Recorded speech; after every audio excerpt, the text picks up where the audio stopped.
di Masjid Al-Idrisi ya. Tapi beliau nampaknya sudah pensiun ya, sehingga sudah jarang ketemu ya. Beberapa kali saya hadir di acara IKD Kabupaten Bogor, tapi beliau tidak hadir karena acaranya tingkat kecamatan ya. Yang lainnya ada Ustadz Amin, kemudian host kita Mas Vicky, kemudian yang lainnya ya. Ada 230 partisipan yang tergabung di aplikasi Zoom pada hari ini, yang juga mungkin sebagian melihat recordingnya atau di YouTube nanti ya. Eh, Satu kehormatan yang luar biasa pada pagi hari ini ya, saya diminta untuk sedikit berbincang tentang webinar keluarga dan eh, ini membuat kami di Kota Bogor iri. Kami belum belum pernah membuat acara sebesar ini walaupun online ya. Berapa acara agak besar kemarin tentang Palestina ya di Masjid Al-Muttaqin itu juga hampir 1.000-an mungkin yang datang tapi bukan acara webinar keluarga. Kemudian ada rencana teman-teman mau bikin webinar keluarga juga karena mengapa ini penting ya. Ini sebagai prolog sangat-sangat penting. Pendidikan keluarga yang sangat penting, ya, parenting nabawi sangat penting. Eh, Dia Imam Ash-Shahid itu mengatakan bahwa kalaulah bangunan peradaban, ya, peradaban itu seperti sebuah bangunan ya, seperti bangunan, maka sebuah bangunan tidak mungkin berdiri kokoh kalau tidak disusun melalui batu bata. Jadi peradaban itu seperti sebuah bangunan dan bangunan tidak mungkin ya bisa berdiri kokoh tanpa adanya batu bata yang menyusunnya. Nah, batu bata itu adalah keluarga. Jadi jangan berharap kita bisa mengharapkan sebuah peradaban tegak ya kalau keluarga-keluarganya bermasalah. Umar bin Abdul Aziz, ya, seorang khalifah terkenal itu mengatakan dalam terkait dengan kepemimpinan, belum mengatakan man lam yukim ahlahu lam yukim daulatahu. Siapa yang nggak bisa ngurus keluarganya, maka jangan berharap bisa ngurus negaranya. Jadi ini hubungan sangat-sangat berat, sangat erat, ya, ketika bicara tentang parenting nabawi. Apalagi di tengah kondisi yang serba banyak godaan, serba banyak fitnah hari ini, maka pendidikan keluarga menjadi sangat penting untuk kita laksanakan. Berdasarkan ayat yang tadi dikutip oleh Ustaz Yang Farid, dan ini menjadi visi dalam rumah tangga kita ya. Ya ayyuhalladzina amanu qu anfusakum wa ahlikum nar. Itu perintah Allah. Bagaimana kita menjaga diri kita dari api neraka, maka begitu juga kita harus menjaga keluarga kita dari api neraka. Ya. Eh, Walladzina amanu wattaba'atuhum dzurriyyatuhum biimanin alhaqna bihim dzurriyyatahum. Itu harapan kita bersama. Orang-orang beriman diikuti oleh keluarganya juga beriman, sudah, maka nanti akan bersama dengan keluarganya di surga. Ya. Doa kita sehari-hari jelas. Rabbana hablana min azwajina wa dzurriyyatina qurrata a'yun waj'alna lil muttaqina imama. Banyak sekali ayat-ayat tentang keluarga. Ya. Supaya fokus, izin saya meng-share apa namanya PowerPoint ya. Walaupun mungkin ya ini hanya patokan saja. Nanti kita bisa melebar ke hal-hal yang lebih penting untuk kita bahas supaya temanya fokus ya. Parenting Nabawiyah yang belajar dari Nabi dan para sahabat. Salah satu buku rujukan saya, ini versi terjemahannya saya punya ya. Ini menarik. Buku yang tulis ada Dr. Jasim Muhammad Badr. Judulnya Buyutul Mubasyirin Bil Jannah. Jadi judulnya Buyutu Al Mubasyirin Bil Jannah. Ada 30 sahabat Nabi dijamin surga beserta dengan keluarganya. Jadi di sini ada momentum-momentum para sahabat ya dalam mengatur keluarganya ya dari Abu Bakar As-Siddiq termasuk 10 sahabat jamin surga dan sudah diterjemahkan ke dalam bahasa Indonesia judulnya eh, profil keluarga 30 sahabat Nabi yang dijamin surga. Ini salah satu referensi saya ketika membuat slide ini ditambah juga dengan buku-buku yang lain insya Allah ya. Oke, baik. Kita mulai dari sini ya. Kami dari UIK ada pesan dari Profesor Dr. Didin Habibudin. Kata beliau, apapun yang antum bahas katanya, mulailah dari Al-Quran dan Hadis. Ya. Jadi apapun yang dibahas, maka spirit dari Al-Quran dan Hadis itu harus yang pertama. Nah, karena itu kita mulai dari sini. Dimulai dari visi keluarga dalam Islam. Ya. Inilah visinya. Termaktub dalam surat At-Tahrim ayat 6. Ya ayyuhalladzina amanu qu anfusakum wa ahlikum nara wa quduhan nas wal hijarah 'alaiha malaikatun ghilazun shidadun la ya'sunallaha ma amarahum wa yaf'aluna ma yu'marun. At-Tahrim ayat 6. Surat At-Tahrim sendiri oleh sebagian ulama disebut dengan surat keluarga. Ya, karena dari awal sampai akhir bicara tentang keluarga. Ya ayuhan nabiyyu lima tuharrimu ma ahalal, itu keluarga. Nanti ada tambahan lagi profil keluarga eh, Nabi Nuh ya, profil keluarga Maryam, kemudian profil keluarga singgungan Nabi Lut, ini lengkap ya. Nah, pada ayat 6 ini puncaknya di mana Allah SWT merintahkan ya ayyuhalladzina amanu, wahai orang yang beriman, jagalah diri kalian, ku anfusakum, antisipasilah. Kalau dalam bahasa populer dia ya, kalimat ku itu ya, artinya wiqayah, menjaga. Menjaga dan kalimat atau kata ini juga yang kita gunakan ketika berdoa, Rabbana atina fid dunya hasanah wa fil akhirati hasanah wa qina adzabannar. Kalimat qina, ku itu satu kata, waqayaki, menjaga, mengantisipasi. Wahai orang yang beriman ya, jagalah, antisipasilah, ya, wiqayah, menjaga diri kalian. Jangan sampai masuk neraka. Wahlikum, dan keluarga. Jadi jangan biarkan keluarga kita ada yang masuk neraka. Spirit utama dari para sahabat Nabi, kalau kita belajar sirat Nabawi ya, kita temukan pada diri Abu Bakar Siddiq, jemaah.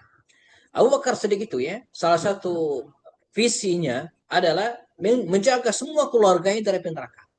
Dan kemudian terbukti semua istrinya, semua anak-anaknya, bahkan cucu-cucunya, ayah ibunya, ya, itu semua mendapatkan hidayah dan berada dalam pangkuan Islam. Termasuk ayahandanya, walaupun terakhir pada Fathu Makkah, ya, dia tetap menuntun ayahnya ini menghadap Rasul. Ibunya juga demikian.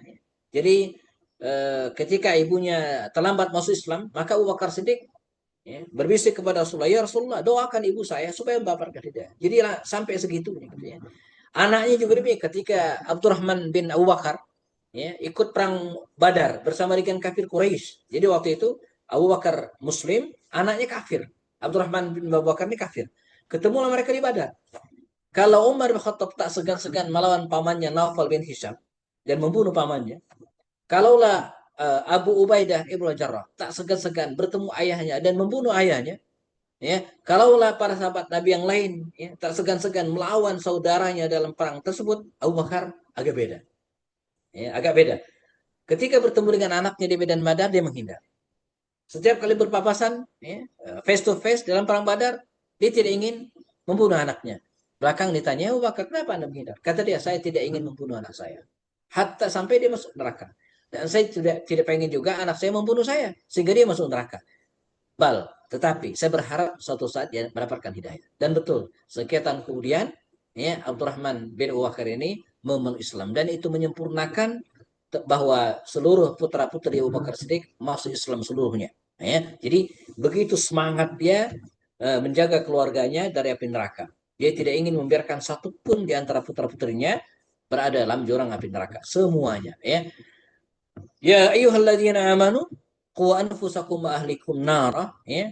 Imam Ibnu Katsir ya, ketika menjelaskan ayat ini mengutip pendapat Ali bin Abi Thalib dari jalur Abdullah bin Abbas mengatakan, cara kita menjaga diri dan keluarga dari api neraka itu dengan cara apa? Adibuhum mu'allimuhum. Mengajarkan adab kepada mereka dan mengajarkan ilmu pengetahuan. Tarbiyah.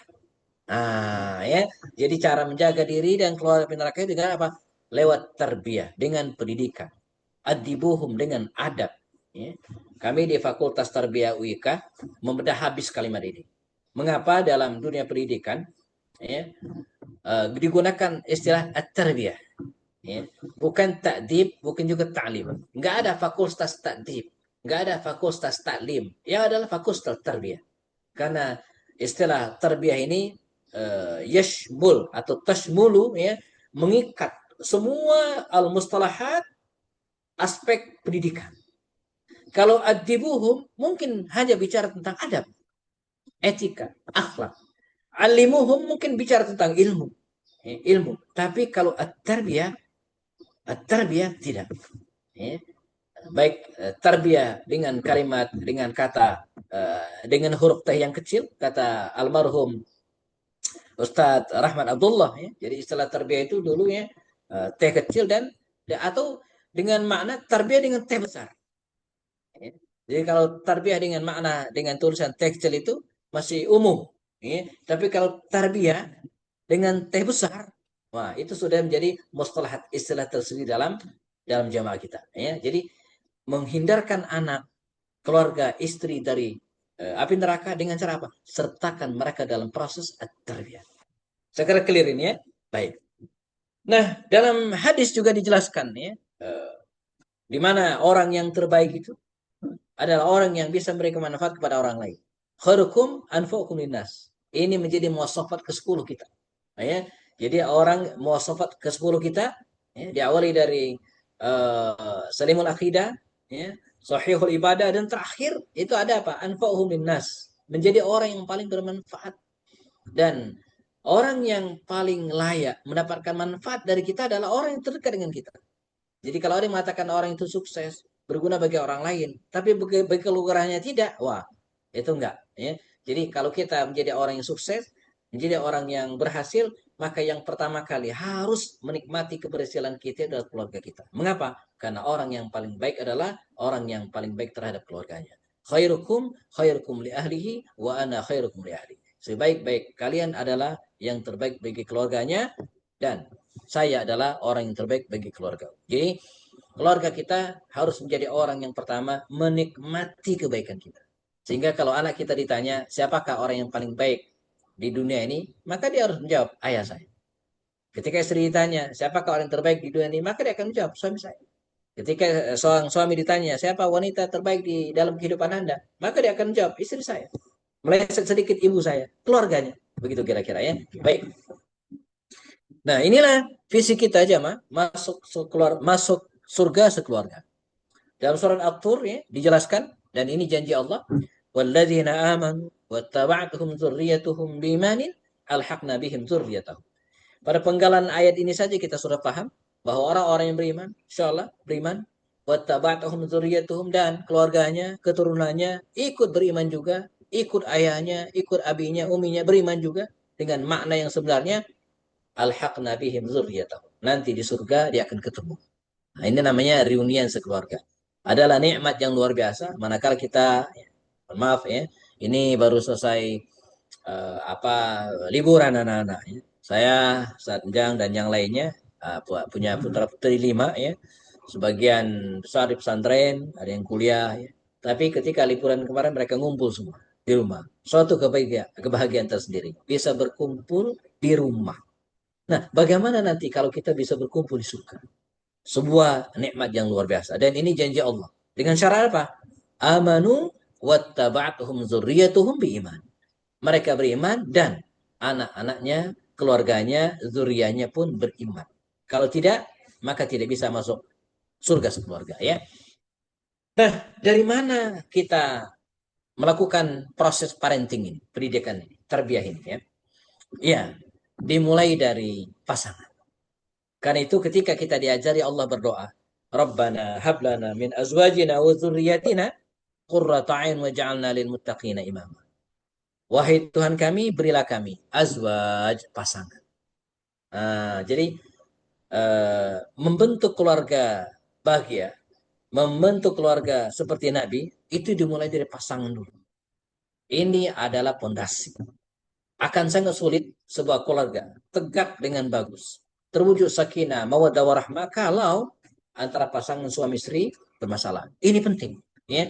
Jamaah, pulang dari umroh kemarin, ini cerita asli. Ya, saya ingin menggambarkan bagaimana pentingnya kita menjaga hubungan yang baik antara pasangan ini. Start dari sini, ya. Mulai dari sini. Benerin, ya, luruskan, ya, bagusin ya, hubungan antara pasangan suami istri. Sulit kita berharap terciptanya keluarga yang baik, anak-anak yang soleh dan soleha kalau ini bermasalah, berantakan. Ya. Pulang dari umroh kemarin saya naik taksi online ini cerita aja. Ya.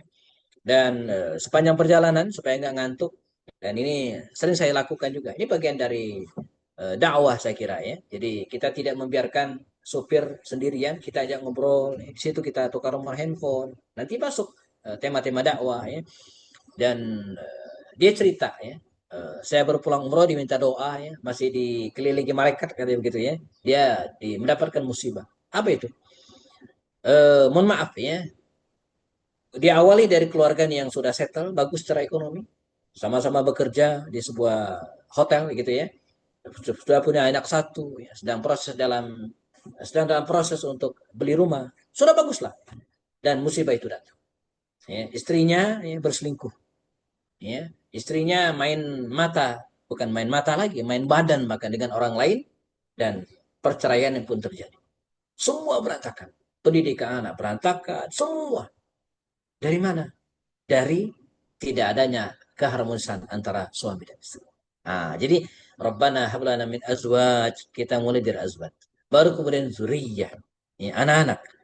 Qurrat ayun, ya, menjadi anak-anak yang menyenangkan mata kita, menyenangin mata, penenang hati kita, ya, untuk menjadi imam bagi orang yang mutakin.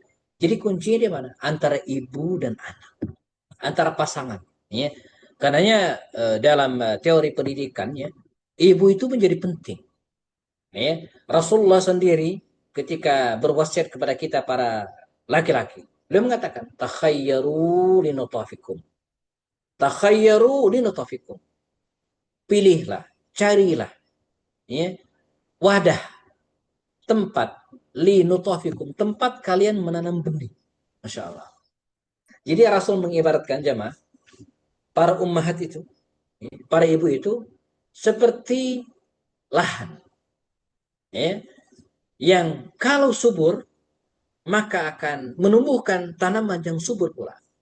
Persis seperti gambaran ya, dalam Al-Quran yang disebutkan oleh Dr. Abdul Aziz Fauzan dalam bukunya Fiqh Ta'ammulat Man Nisa, beliau mengatakan ya, bahwa seorang ayah harus memilih ibu yang baik bagi anak-anaknya.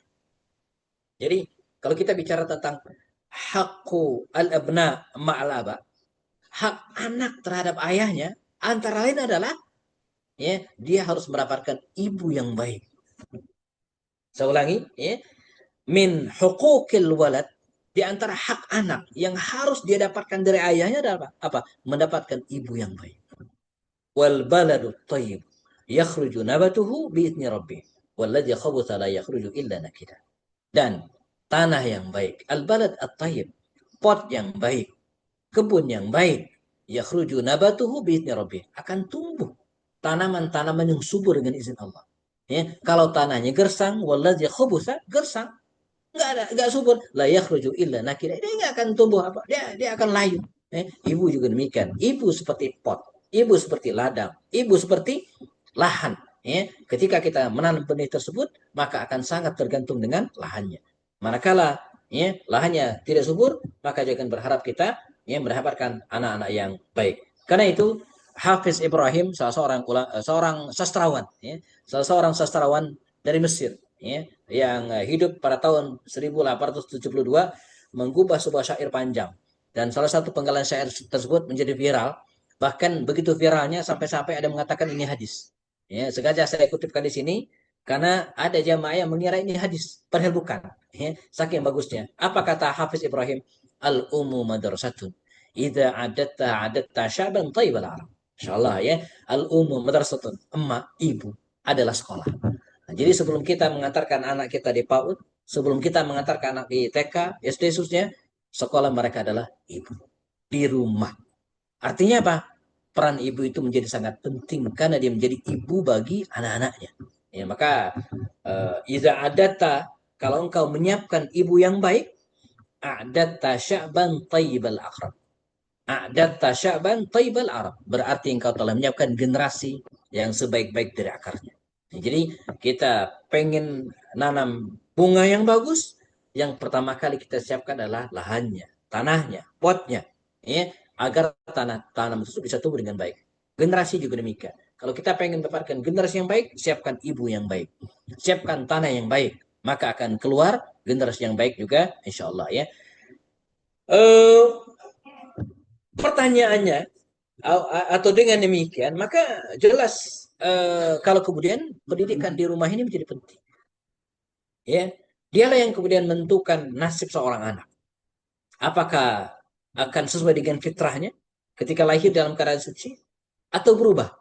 Kullu mauludin yuladu ala fitrah. Semua baik semua. Fitrah. Fitrah. Fitrat Allah allati fatarallahu an-nas. Itu sudah ditetapkan. Dia beragama Islam, tauhid. Nah, siapa yang mengubahnya nanti?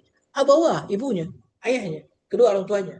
Yuhawidani, menyimpang ke agama Yahudi, Yunasrani atau beralih ke agama Nasrani, atau Yumajisan atau menjadi agama Majusi. Ya, jadi anak lahir dalam keadaan fitrah dan keluarganya yang kemudian akan membentuk anak tersebut menjadi apa dia di kemudian hari. Ya. Pentingnya seorang ibu ini jelas ya, diakui dan bahkan dalam riwayat yang sangat terkenal. Sekarang kita sudah hafal semua hadisnya, di mana ketika seorang laki-laki datang ya, menemui Rasulullah dan kemudian mengatakan, ya Rasulullah, man ahakun nasi bihusni sahabat. Siapakah orang yang paling pantas ya, yang saya hormati, yang saya berbuat baik, ya, husnul sahabat. Ya qala ummuka ibu, sumaman ummuka ibu tiga kali. Ya. Pada kali yang keempat baru mengatakan abu. Ya. Mengapa demikian? Karena jasa seorang ibu, peran seorang ibu yang sangat penting. Imam At-Tabari ya, menjelaskan hadis ini apa hikmahnya. Rasulullah menyebutkan sampai derajat seorang ibu 3 tingkat dibanding ayah. Karena peran seorang ibu yang sangat besar yang tidak mungkin dilakukan oleh seorang ayah. Pertama, ibulah yang mengandung seorang bayi. Ibulah yang melahirkan seorang bayi. Dan ibulah yang menyusui seorang bayi. 3 peran penting yang tidak mungkin dilakukan oleh seorang ayah. Dan semua itu terkait dengan pendidikan. Ketika seorang ibu mengandung anaknya, ya, maka jangan jangan kira dia sedang mengandung saja, dia sedang mendidik anaknya. Ya. Jadi makanya para ibu yang hamil, mohon maaf ya, tetap harus menjaga lisannya, tetap harus menjaga ibadahnya, karena dia sedang mendidik anak yang dalam kandungannya. Ya, ketika anak tersebut misalnya lahir, maka sejak lahir dia harus sudah mengumandangkan azan di telinga kiri dan kanannya, iqamat, memperdengarkan kalimat-kalimat thayyibah ya. Kemudian disusui oleh seorang ibu. Ketika seorang ibu menyusui anaknya, dia bukan hanya sedang memberikan makan yang bergizi untuk anak-anak, bukan, tapi dia sedang melakukan proses tarbiyah, pendidikan, memunculkan kasih sayang ya. Karena itu dalam Islam proses ar-radha'ah menyusui ini harus sempurna. Ya, bukan hanya sehari, 2 hari, 6 bulan, enggak. Tapi harus haulain kamilain. Karena itulah termasuk fase pendidikan. Sehingga para ulama kemudian menjelaskan bahwa eh, dulu ketika mereka ditanya, siapa yang mengajarkan tentang hadis, siapa yang mengajarkan Al-Quran, mereka akan menjawab. Ya, ibu. Imam Ash-Syafi'i rahimahullah lahir dalam keadaan yatim di Gaza, Palestina. 2 tahun kemudian diajak oleh ibunya ke Mekah. Jalan 11 tahun diantarkan ke Madinah Al-Munawwarah. Ketika usia 7 tahun sudah hafal Quran, usia 9 tahun sudah hafal kitab Al-Muwatta. Jadi dia datang ke Madinah, ya, ingin belajar hadis kepada Imam Malik. Ditanya oleh Imam Malik, ya Syafi'i, kalau Anda pengen belajar kepadaku, Anda harus baca kitabku Al-Muwatta. Ya, kata Imam Syafi'i, saya bukan hanya baca, tapi saya sudah hafal. Nah, siapa yang mengajari Imam Syafi'i hafal kitab Al-Muwatta? Yang 7 tahun hafal Quran, ibunya. Bukan ayahnya. Ayahnya sudah meninggal, tidak bisa. Ya, ibunya. Imam Al-Hambali juga demikian. 4 tahun atau 6 tahun usianya, ayahnya sudah meninggal dunia. Nah, siapa yang mendidiknya? Ibunya. Imam Malik juga demikian. Imam Malik itu bahkan kancing baju anaknya saja yang copot, itu yang membuat Imam Malik dipanggil lagi oleh ibunya. Ketika Imam Malik akan keluar, dipanggil, sini, pulang, balik, pulang. Kenapa? Pulang. Ibu, kancing bajumu belum pasang. Jadi sampai sedetil itu perhatian seorang ibu, Imam Malik rahimahullah ya. Nah, demikian juga dengan Imam Abu Hanifah yang juga mendapatkan kasih sayang dan pendidikan dari ibunya. Ibu. Apakah hanya ibu yang bertugas mendidik keluarga dalam konteks parenting nabawiyah? Tidak. Kullukum ra'in wa kullukum mas'ulun an ra'iyati. Kalau ibu tadi laksana sekolah, maka ada kepala sekolahnya, itulah ayah. Ya. Jadi tidak benar misalnya ada yang begini. Ada seorang ayah misalnya yang mau berbagi tugas dengan istrinya. Bunda, Umi atau siapa panggil istrinya. Kita bagi tugas. Bapak nyari duit. Ibu ngurusin anak. Enggak bisa. Enggak. Seorang ayah sesibuk apapun harus tetap peduli dengan anak-anaknya. Adalah Imam Syahid Hasan Al-Banna. Sesibuk apa? Kita saya bayangin. Sesibuk-sibuknya kita, Pak, itu belum sebanding dengan kesibukan Imam Ash-Shahid Hasan al-Banna. Belum ada apa-apanya. Ya, belum ada apa-apanya. Namun sesibuk-sibuknya itu beliau tetap punya file, map untuk catatan anak-anaknya. Sehingga ketika dia pulang dari luar kota, ketemu istrinya, yang pertama kali diperiksa adalah catatan map anak-anaknya tersebut. Sehingga dia tahu, minggu lalu anaknya sakit. Minggu lalu anaknya begini. Dia tahu catatan. Jadi walaupun dia pergi keluar kota, tapi dia tetap memikirkan anak-anaknya. Saya belajar ini, jemaah, dari guru kita, Ustadz Jalaluddin Asyati. Ustadz Jalaluddin Asyati, suatu saat di tahun 2006-an, barangkali ya, ketika beliau masih aktif sebagai Dewan di pusat, saya pernah melakukan safar bareng ke Medan. Dalam sebuah acara pada buku saya, penjagaan Nurani Dewan pada itu. Kita roadshow ke 7 kota. Ada ke Bali, ke Medan, Kalimantan. Roadshow. Nah, ke Medan waktu itu, beliau yang menemani. Dalam perjalanan itu ada yang saya perhatikan. Ya. Jadi kami naik pesawat bareng dari Soekarno-Hatta. Ya. Di bandara kita ngobrol bareng. Ya. Begitu akan naik pesawat, dia telepon istri. Umi, mendoa sebentar lagi Abi masuk pesawat. Klik, dia mati. Selesai. Begitu sampai di Medan turun, dia telepon lagi.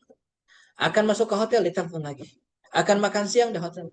Setelah sholat, dia telepon lagi. Mau tidur, dia telepon lagi. Bangun tidur. Saya, Ustaz, antum sering sekali nelpon di rumah. Saya bilang, iya, saya ini orang sibuk. Kata beliau. Anggota Dewan, kemudian mengisi kajian, seminar di mana-mana, kunjungan kemana-mana. Saya nggak bisa standby di rumah, tapi saya tidak bisa melupakan mereka. Jadi 24 jam ya, saya tetap membersama mereka dari jauh. Ya, jadi ngontrol mereka. Siapa yang belum makan hari ini, siapa yang belum merojak hari ini. Ini tugas seorang ayah. Jadi walaupun dia tidak berada di rumah, tapi dia tetap memikirkan keluarganya. Dia tidak berlepas diri, wah itu kan urusan istri saya. Saya nyari duit saya.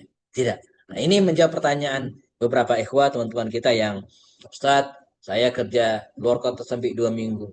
Ya, bagaimana saya mendidik anak-anak saya? Kita bersyukur hari ini jamaah sudah diberikan fasilitas komunikasi yang luar biasa. Ya. Kapanpun kita bisa WhatsApp, kapanpun kita bisa video call dengan keluarga, menanyakan hafalan mereka, kesehatan mereka. Ya. Artinya apa? Tugas mendidik anak ini bukan hanya ada di pundak seorang ibu, tapi juga di pundak seorang ayah.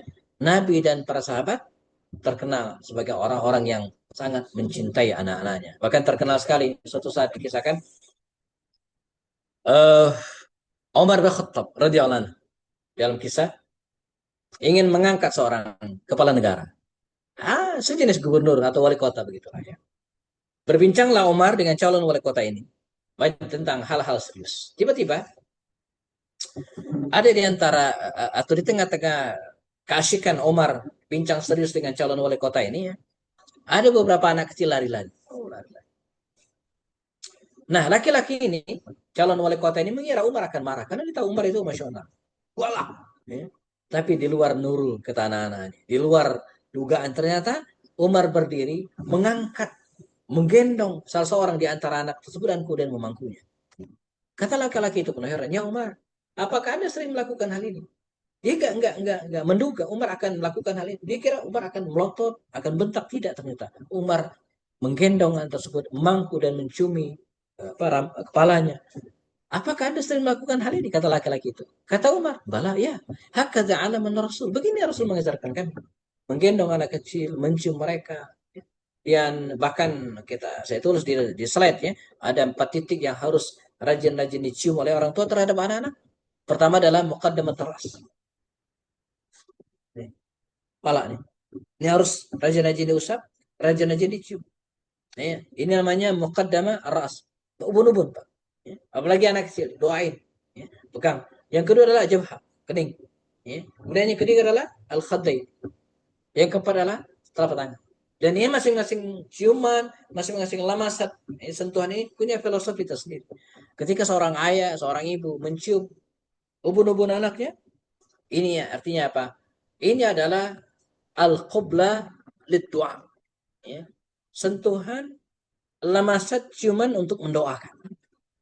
Anak sedang tidur, cium ubun. Doakan, Pak. Ini seperti apa? Al-qubla lid-du'a. Ya.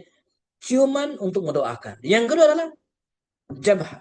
Seorang ayah, ibu mencium kening anaknya, ini adalah ciuman lil fakhr, kebanggaan. Nah, ya.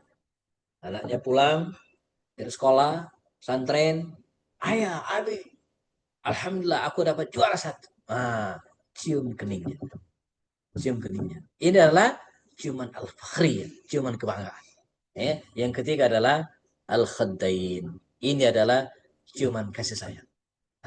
Seorang anak jadi cium ayahnya, pipinya, kiri kanan, ciuman kasih sayang. Dan terakhir adalah telapak tangan. Ini adalah ciuman persahabatan. Jadi sesekali Pak, jemaah, bukan kita, tangan kita yang dicium. Tapi tangan anak-anak. Tengok yang dilakukan Erdogan.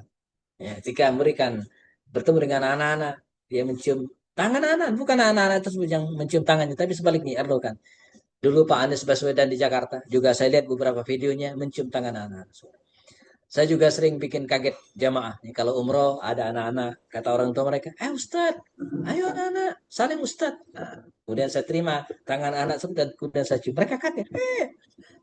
Tapi dengan cara itu justru anak-anak merasa bersahabat dengan ustadznya, bersahabat dengan ayahnya gitu kan. Jadi tidak kemudian kaku. Ya, karenanya dalam dunia pendidikan nanti kita bicara tentang ada tahapan-tahapan dalam pendidikan anak ya. Di mana pada usia sampai 0 sampai 7 tahun perlakukan mereka seperti raja, seperti ratu, seperti apa namanya tuan gitu kan. Betul-betul harus didekati, ambil, tanamkan dalam diri anak-anak bahwa kita mencintai mereka. Ya, ini bab kasih sayang. Nanti 7 sampai 14 tahun apa? Kita membangun kewibawaan terhadap anak-anak. Ya, kita harus berwibawa di mata anak-anak dan 14 sampai mereka dewasa tanamkan dalam diri anak-anak bahwa mereka adalah temannya, persahabatan.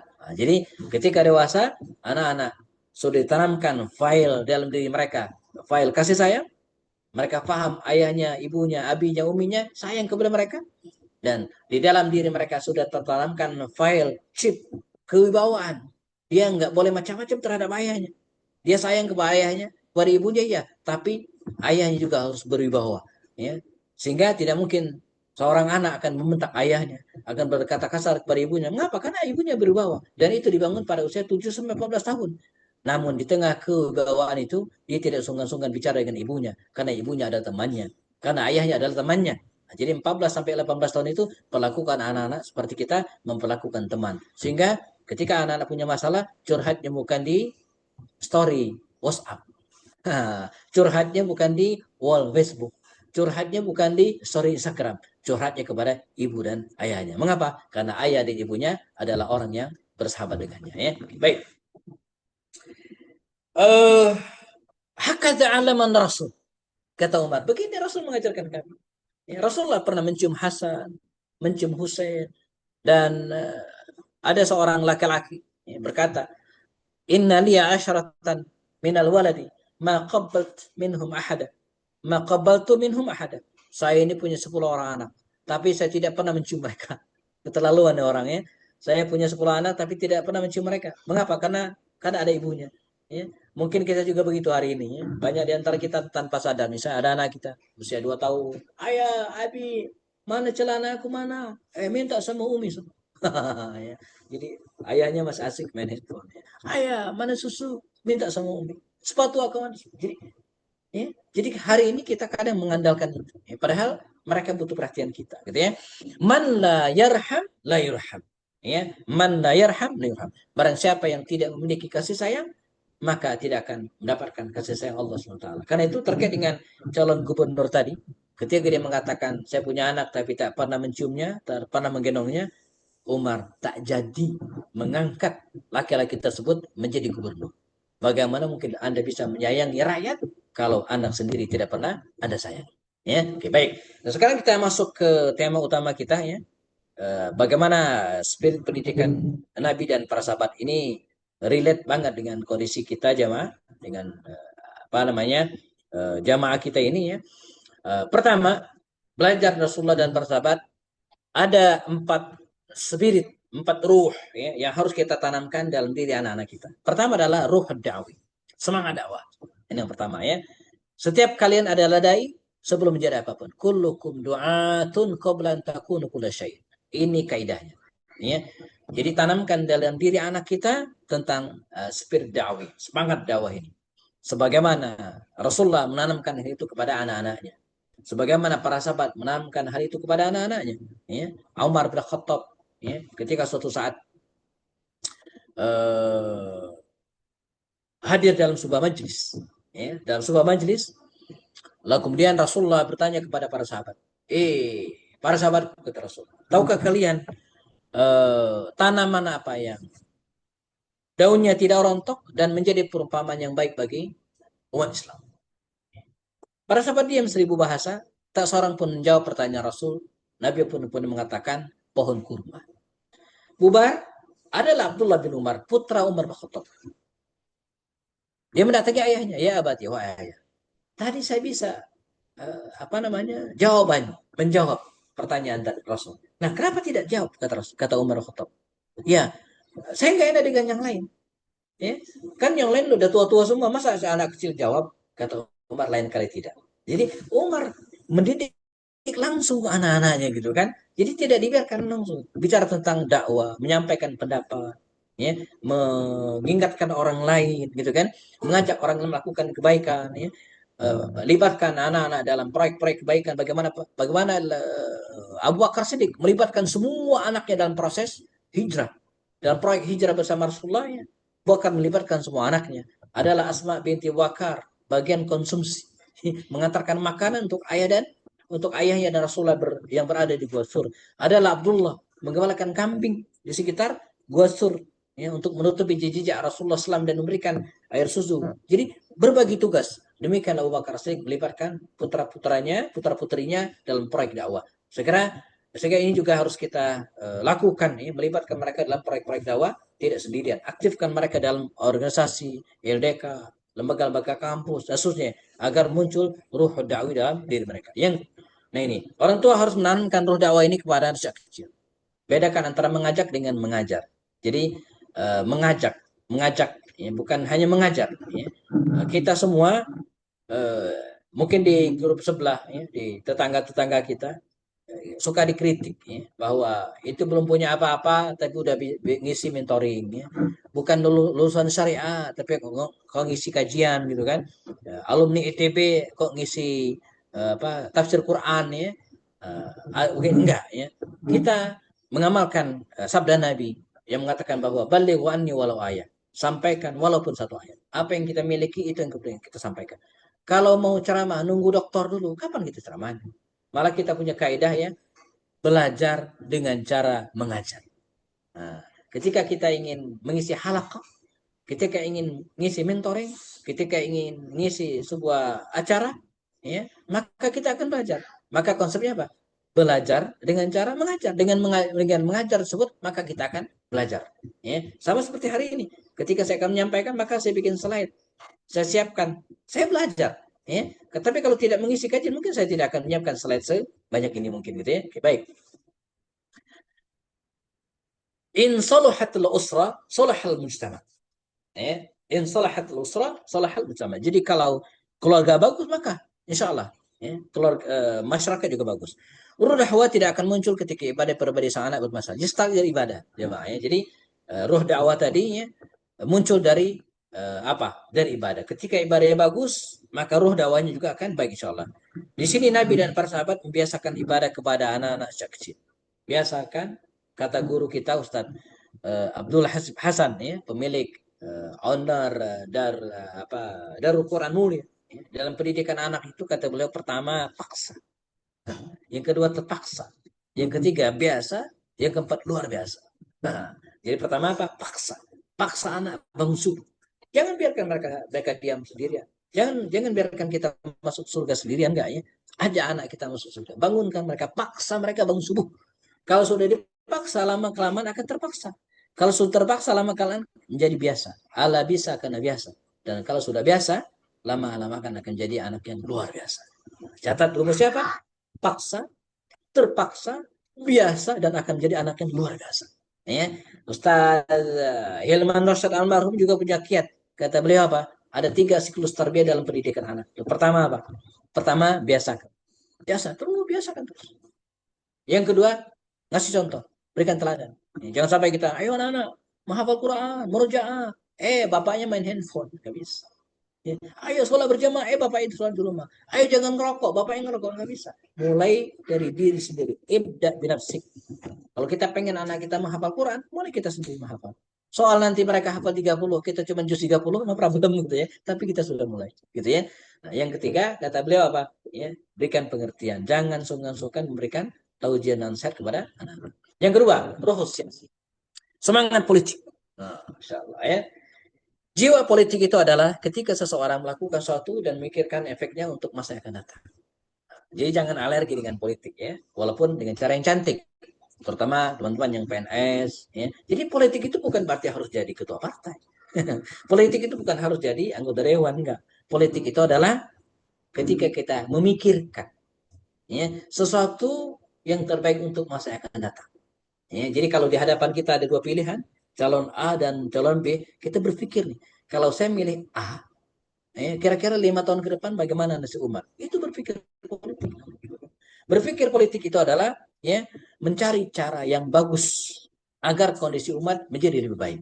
Dan kita selama ini anti politik. Tapi kita memilih biasanya kita ada masjid dan harus ada ketuanya. Itu mau tidak mau kita harus berpolitik itu. Kita harus mencari cara bagaimana supaya yang terpilih nanti adalah orang yang soleh. Itu politik. Ketika di keseharian kita ya, ada pemilihan RT, kita berusaha ya untuk agar ketua RT yang terpilih ada orang yang soleh. Itu politik. Jadi politik itu menjadi adalah siasat cara ya kita untuk menggolkan proyek-proyek kebaikan dan itu luas sekali. Bukan hanya dalam 5 tahun sekali kita berpolitik, salah. Kita saya anti saya ntar kalau pemilu enggak, politik setiap hari. Ketika kita misalnya mengkondisikan anak-anak kita misalnya agar memilih pendidikan yang baik, kita sedang berpolitik. Kita kayak misalnya di mana di kantor misalnya kan sedang disusun apa struktural kepengurusan badan kerohanian atau apalah namanya. Ya, kita pengen teman kita yang jadi saudara kita muslim yang soleh yang jadi pimpinan, kita sedang berpolitik, kita lobby sana, lobby sini. Nah, ini jangan diabaikan ya. Berjiwa politik itu bukan harus jadi pimpinan partai atau anggota dewan.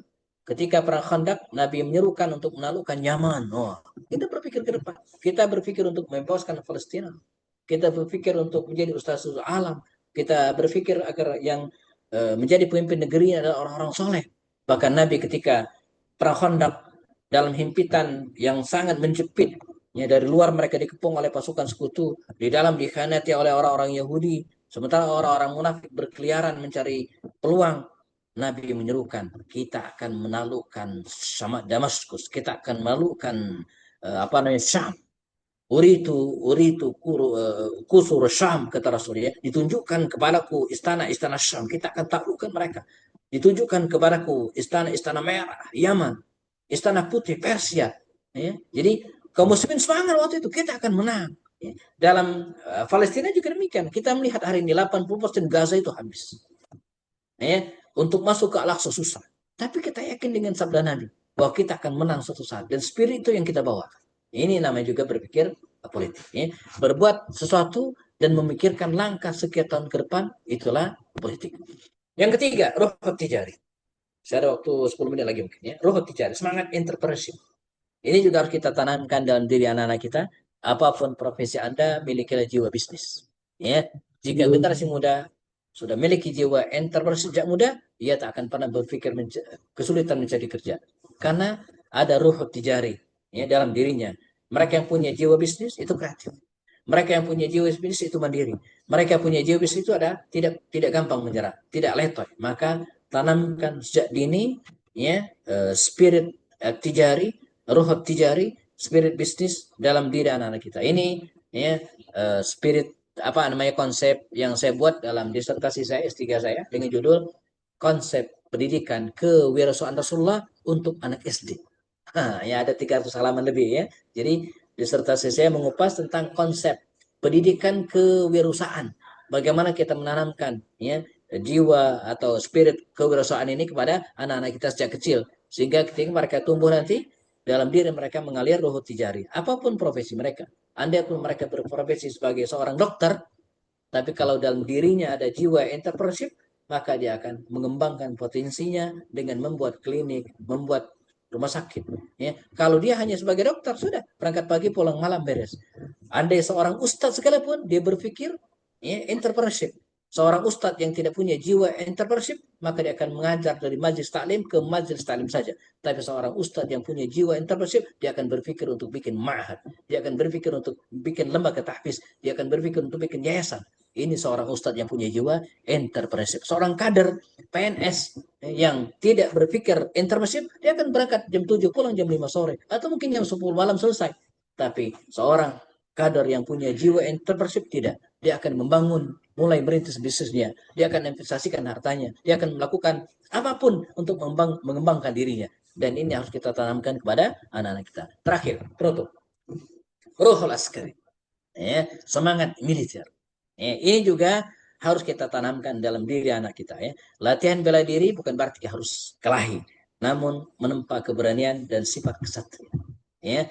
Selain memiliki fisik yang baik, jiwa militer juga melahirkan sikap kesatria, jantan, dan berani bertanggung jawab. Ya.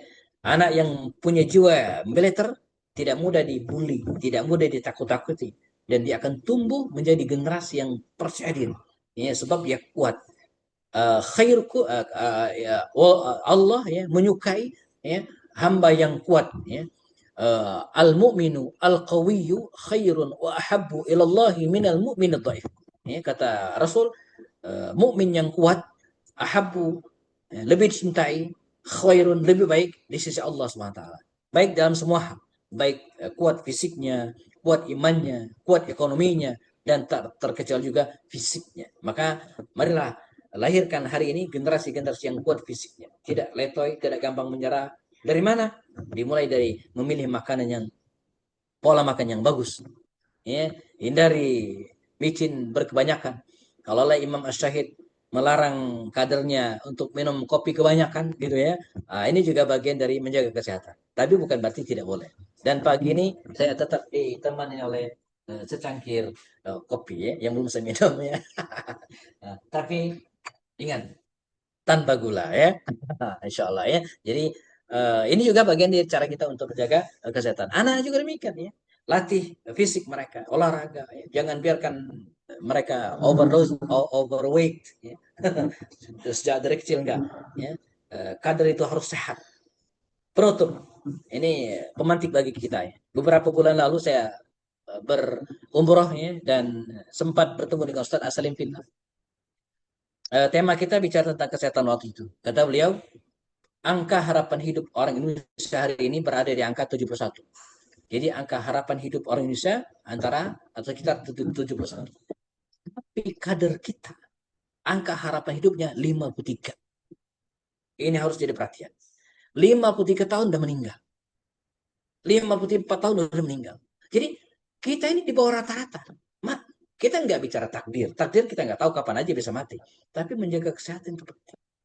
Betapa banyak kader kita hari ini tiba-tiba stroke, overweight, kegemukan, dan nah, ini juga harus menjadi perhatian kita bersama. Dan turunkan ini kepada anak-anak. Sebab sebuah keluarga yang sehat, ya, sehat, itu akan mempengaruhi yang lainnya gitu kan. Coba kalau ayahnya sehat, anaknya sehat, kayak mau ngapain aja enak, mau ibadah juga enak, mencari nafkah. Ya. Tapi kalau semua keluarga isinya sakit pak, jamaah, ini akan merepotkan. Nah ini juga bagian dari pendidikan yang harus kita tanamkan dalam diri anak-anak kita ya. Terakhir ini slide terakhir ya. Belajar Luqmanul Hakim ada 3 materi yang harus kita ajarkan, tauhid, ibadah, dan akhlak. Ya, nanti selengkapnya silakan baca surat Luqman ayat 12 sampai 19, dimulai dari ya bunayya la tusyrik billah. Ya, dari kecil kenalkan Allah sejak dini dengan biasakan berdoa, al-ma'surah dan seterusnya, ibadah mahdhah, ya, gunakan 3 siklus tarbiyah tadi, biasakan, beri contoh dan tanamkan nilai, dan terakhir adibuh, mendidik mereka memiliki akhlak yang baik, hormat kepada orang tua, hingga cara berjalan, wala tamshi fil ardi maraha. Ya, jadi jangan berjalan di muka bumi dengan cara yang sombong. Ini juga harus menjadi perhatian kita bersama insyaallah. Baik. Pukul 8. Ya. Saya mau izin banget nanti jam 9 ya. Saya ditunggu di tempat lain ya. Ini kajian kedua, nanti kajian ketiga. Insyaallah ya. Mohon doanya semoga diberikan kesehatan oleh Allah Subhanahu. Jadi jam 9 nanti saya izin ya. Sudah berada di tempat lain karena ada acara pertemuan para kader seluruh Kota Bogor ya.